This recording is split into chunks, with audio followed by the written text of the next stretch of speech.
So I'm going to start this right off the bat because we got a tight timeline here. Welcome everybody to our CyberWise chat. I'm Diana Graber. I'm the author of Raising Humans in a Digital World and founder of CyberCivics and CyberWise.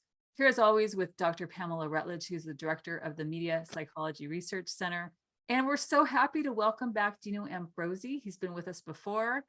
He is the founder of Project Reboot, a research-backed program that gives students the knowledge, resources, and community required to build an intentional relationship with technology, which he'll tell you all about in just a moment. But first, the topic of the day, we're going to talk today about new laws that ban teens from social media and will they work? So as a quick background here, in March, Utah became the first state to ban teens from social media, with Arkansas following shortly thereafter. Now there's a slew of states that are considering similar legislation. These state laws are actually different from a federal law currently being proposed that would prohibit all children under 13 from using social media and require permission for those kids that are in the teenage years. So today also, the newsflash, in case you missed it, the US Surgeon General just issued a health advisory warning about social media's impact on developing brains. And just a few weeks ago, the APA, that's the American Psychological Association, issued a first ever health advisory on social media use in adolescents. Their ban actually recommended education training, which we were happy to see. So there's a lot going on this front. We have just a half hour to talk about it. So I'm going to start turning to you, Pam. You can kind of give us the lowdown on the Utah ban. Okay, so let's talk about Utah. That was the first one. So this law, they say, is based upon some research by Jonathan Haidt and Jean Twenge. And Jean Twenge has been very anti-technology for a long time. I don't want to go into the details of the problems I see with their research assumptions, but the law basically says that you have to verify the age, or a social media company has to verify the age of any adult seeking to maintain or open a social media account. You have to get consent from a parent if you're under 18. It allows parents and guardians full access to their children's social media accounts, and it creates a curfew from 10:30 at night to 6:30 a.m. that blocks technology or social media, presumably, from kids' use. However, parents can in fact adjust that. It also makes it against this regulation to directly target children with advertising. It blocks minors' accounts from search information, and it allows parents or guardians to sue a social media company if they feel that their child is adversely affected by what they're consuming on social media. It's very broad sweeping. There are some problems raised in access to personal information. How do you prove that you're a parent? How do you prove that your child is of age? How do you monitor, usage? And it raises some sort of interpersonal issues. The first is that it's a huge violation of a kid's privacy to have full access to their social media accounts. That is not to say parents should not know what's going on with the kids' social media accounts, but privacy is something that needs to be developed over those developmental years. And so to completely expect them to expose all of their social media accounts right up to the age of 18 is really asking for trouble. The other is, we all know, if you have a teenager, you tell a teenager don't do something and it makes it the most interesting thing in the world. And these teenagers are very tech savvy, and Dino can talk about how clever kids have been just getting around very simple things. So they'll be all over this in no time.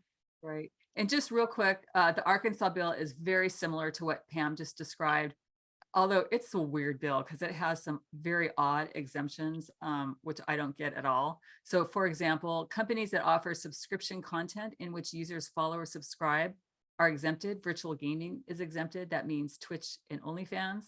Companies that allow users to generate short video clips of dancing, voiceovers like TikTok, are exempted. And companies that consist mainly of direct exchanges of messages, photos, and videos like Snapchat are exempted. So weirdly, the apps that kids use are not covered by that law. However, kids cannot join Facebook and Twitter, which I'm sure they're all crying about. So I don't know. These laws are all over the place. I think there's much better solutions that hopefully we can talk about today. But I'm going to turn to Dino because he has such a compelling personal story that I hope he shares with you right now and to explain why he started his project. Yeah, definitely. Well, first off, thanks for having me back. I'm really happy to be here. So yeah, I'm Dino Ambrosi. I started a company called Project Reboot. It's a program that helps students build more informed and intentional relationships with technology. And it's really rooted in my personal struggle when I was in college to maintain healthy tech habits. I started to use my phone and social media in particular as a means of escaping discomfort. And that's a self-reinforcing habit. It begets more discomfort, which you've already trained yourself to run away from. So I definitely had an addictive relationship with my phone in college, and I had to leave school, hit the reset button, go do an internship. And I built up a much healthier relationship with technology. And it became really clear that our devices can be weight vests or jetpacks. They can make life a lot more difficult and weigh us down. But they can also really lift us to new heights and make school a lot easier and help us manage our time. And there are a lot of positive aspects. So when I got back to Berkeley, I created a course called Becoming Tech Intentional that I taught to over 100 of my fellow UC Berkeley students over 3 semesters.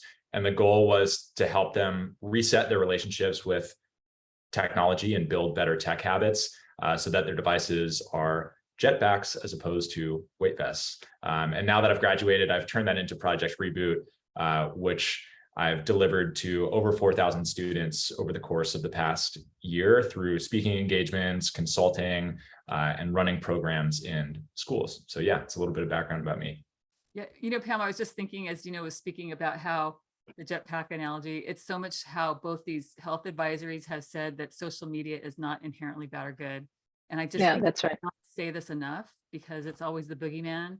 And there's so many other, it's just a thing. It's just a tool, as you taught me so well when I was your student in graduate school. Well, the other thing that really bugs me about all these regulations is that they ignore the user. They aren't about the kids, they're about parental control. And what I love about your story is that you talk about how you had to learn a set of skills. And there's no more important set of skills, not just for tech development, but for life success than self-regulation and self-awareness and intentionality. So the idea that they have all of these restrictions and giving the parents all this control rather than to say, we're going to fund training programs to prepare kids for this future that is going to be here is just sort of drives me nuts. Yeah, me too. So I'm just curious, had there been such a ban, actually effective ban, when you were a teen, do you think that would have helped you at all when you reached college? No, definitely not. I do think it's important to call out that the social media landscape was very different back then. A lot of things have changed since I first got on social media platforms. The main thing being that in my mind, they're actually, in a lot of cases, not really social media platforms anymore. I think the majority of time that teens are spending on services like Instagram and TikTok, they're not communicating with friends or sharing content from their lives or seeing what their friends are up to. They're watching short form videos. It's basically like bite-sized Netflix. And in a lot of ways, it has become an entertainment service. So I think that's an important distinction to make. But even with that in mind, I don't think it would have been helpful. It definitely would have made it more attractive to me to spend more time on social media. And this personally didn't become a problem for me until I got to college. And a big reason that it became an issue was because I did not have the necessary awareness to maintain a healthy relationship with my phone when life got more difficult. And it became my primary coping mechanism for dealing with stress, anxiety, and boredom. And banning social media is not going to address that problem, which I view as the core problem of how kids are interacting with social media today. Is it's becoming their coping mechanism, and that's really not healthy. Yeah, I really worry about that because it's like turning the faucet on at age 18. The kids have like zero idea of how to use water, and water is going to be a big part of their life. So just the education piece cannot be mentioned enough. And it kind of bums me out that all these health advisories and these scares, like parents are so busy, they don't have time to monitor their kids on social media 24/7. It's like, we got to empower the kids. And I think, God, I wish there was more focus on that. Absolutely. Well, it presumes also a certain type of parent unilaterally. So, there will be some parents who pay attention and some parents who don't, and some parents who don't understand technology and think there's no point to it at all. So it really is it's going to be very ineffective. We'll just say net. Yeah, That and it's not going to save all kids, because the kid who can talk their parent into giving them permission is probably the kid who needs the most help, and they're going to be still exposed to the same algorithms, the same misinformation. Yep. We have not solved that problem. So just so many things here. So Dino, I know you talk to a lot of kids through your work. Mm-hmm. What are you hearing from them? Not specifically about bans, but what are their problems or their needs or their concerns? Yeah, I mean, there's a number of things. First off, I think a lot of parents would be surprised to hear that most kids that are addicted to social media and technology, which I think is actually a pretty high percentage, know that they are addicted and they recognize it's a problem. So I think that this is an area that leads to a lot of arguments in the household and ineffective parenting, and educators and teachers are prone to this as well. I think when we view kids that roll their eyes at the mention of you're on social media too much or you're spending too much screen time as unaware of a potentially unhealthy relationship that they have with their phone, we position ourselves as not being on their team, right?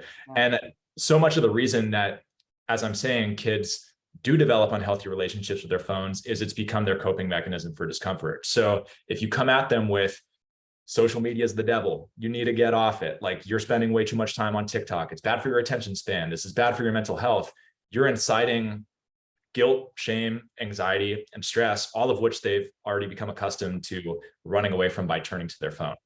So you really have to come at this from the perspective of, I'm on your team. I recognize, first off, that there are beneficial aspects to social media and you're not using it for no reason. Getting rid of it entirely is, I believe, an overreaction. Because if you just paint this with too broad of a brush and you just say, social media is bad, you shouldn't be using it, you're losing credibility in kids' eyes because they are using it in beneficial ways. It is integrated in their social life. It's important for them to communicate with their friends on it if all of their friends are already there, right? They don't want to be socially ostracized. So once you address that and make it clear that like you are not trying to control their behavior or give them prescriptions, then you can kind of break past that initial tension that you're met with, and you start to hear their perspective on what the issues are. And the biggest ones that come up for me are a lot of them do feel addicted to it. They've noticed impacts to their attention span. I've had a number of students tell me that they cannot watch movies anymore because they're so accustomed to watching TikToks. And I was actually just out in Utah, funny enough, working with a school called the Winter Sports School. And students showed me something that really freaked me out, which is there are accounts on TikTok now that will post full TV shows or even full-length movies over the course of a few different TikToks because they can be up to 15 minutes long. But kids cannot focus on a TV show by itself. So they have to have a distraction on the bottom half of the screen. So it'll be like an episode of South Park on the top half of the screen, and then a recording of someone playing video games on the bottom so that kids can toggle their attention.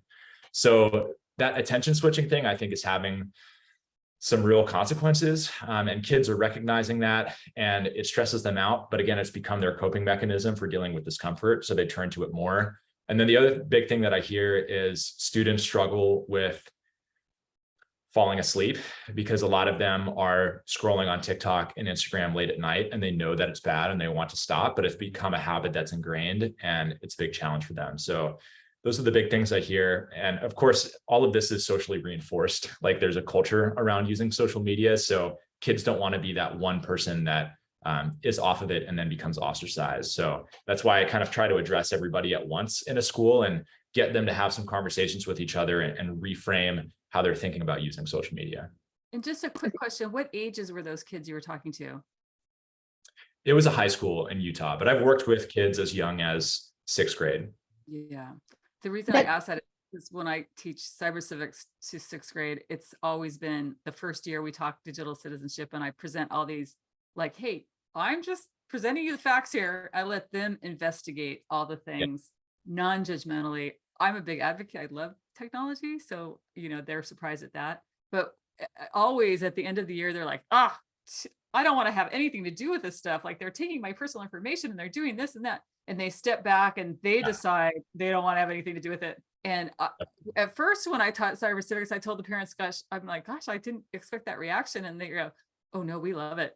So, but the more knowledge is power, right? And kids decide for themselves, like, I don't want to give that personal information away, or I don't want to be drawn into that. So yeah, and I think what your point, Dino, about being on the kid's side, and the one thing that I would also caution parents against is telling your children that you're addicted. Now, Dino knows that I have, issues with the use of that word as a psychologist, because there's like diagnostic criteria and all that stuff, but it's a labeling. And any of those things that you're doing that becomes sort of global, and your child is addicted, then they don't have any room to maneuver.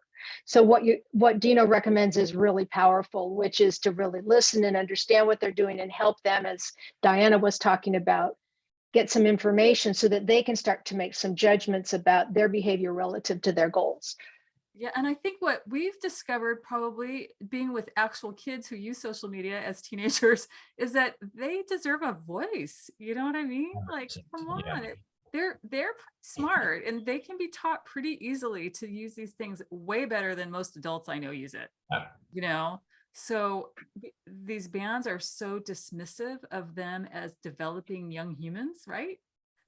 We got to help them, like, get to the point where they don't need us anymore, and gosh, parents being able to read all of their social media when they're teenagers. I mean, imagine that's crazy. Like, if my parent had been with me at every party I went to, or every time I met my friends, it would be the same thing, I don't know, just crazy. Well, 0.9 on APA was training. Yeah, 0.9, right? Come on, APA, it should be 0.1. So, Dino, when you have worked with the students, I think that's something we have in common with our curriculums or our programs, is we really focus on teaching kids what persuasive technologies are and what they look like, and what devices technology companies use to grab and hold on to their attention. But have you revisited your the people you meet with, like, a year later or something, to see if what you taught sticks? Yeah, so it's hard to get a census around that, because you're just not going to get everybody to fill out a follow-up form. But I have spoken to a number of students from both the course at Berkeley and workshops that I've run down in Santa Barbara from last summer. And I've been really pleased with what I've heard in terms of screen time reductions staying more or less permanent. I had one student, Yasemin, at my course at Berkeley. She actually got a 4.0 for the first time this semester she took that course at Cal, largely because her screen time went from, I think she was at 6 hours a day before, and then got down to two or 2.5. And she took another one of my online courses back in March. And I was super happy to hear that she's still at 2.5. She's maintained that increased GPA that she's had. She feels like it's benefited her mental health. She's had more time to hang out with friends and do the things that college is really about, in my opinion. And, it's really awesome to see that down the line, students are still maintaining that reduction in screen time. So I've heard that their screen time starts to climb back up. That's unsurprising. I think it's very difficult to maintain perfect intention like after you get out of the program. But I think that progress in this domain is not really linear, right? Like, everybody kind of has a spike in screen time when things happen in their lives, and they still sometimes turn to it as a digital pacifier, as I say. But generally, I think the trend has been really positive, and that's been super encouraging for me to see. Yeah, and don't you think that's true, Pam, that things like this need to be revisited, it's not a one-shot thing? Well, right. And I think that that's the problem with a lot of the research, is that it's not looking at an intervention, let's make you smarter, and then let's see how you're doing, is that it's looking at things, even when it's over time, it's not causal, it's correlational. And we have a question in here from someone who lives in Utah, and they're wondering two things. One, how the law will be enforced, or if the recent Supreme Court case will nullify the ability to sue social media platforms. Let me address the second one first. The research is so varied, and it is so difficult to show causality, that's going to be a very hard one and expensive. It's going to be very expensive for the court system, but it's going to be a very, very hard one to prove. So even if it hadn't been for that Supreme Court ruling, there really aren't legs to stand on to isolate a child in a specific I have no idea how they're going to enforce that. That just, we were talking before, Dina was talking about casinos, and they set up, virtual networks, and they do all of these things to circumvent just the restrictions they have now. And there will be an entire industry in helping kids circumvent these restrictions. So, between from false IDs to, the same way that they sneak into clubs, before they're 21. So it's not the right way to go about it. I'm much more in favor of arming kids with the tools they're going to need to succeed in media in life. Yeah. And one thing we haven't talked about is, we have some really audiences of kids that need social media so badly when they're teenagers. They're discovering things that, they have mental problems, or they need to reach out to friends, or they just maybe aren't getting support from their families. And for those kids, I think it's going to be tragic if they don't have that secondary source to go to for comfort, advice, support, community.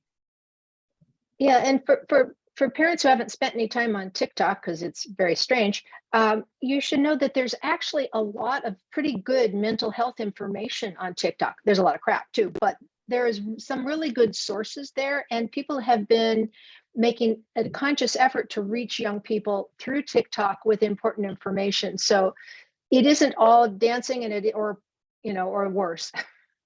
Yeah, as is the case with all of social media. There's so many really good resources for kids, but again, it's up to us to teach kids how to find those resources and use them, and look away from the things that aren't helpful to them. And I think all three of us would agree, like, this is not to let the technology companies off the hook by any means.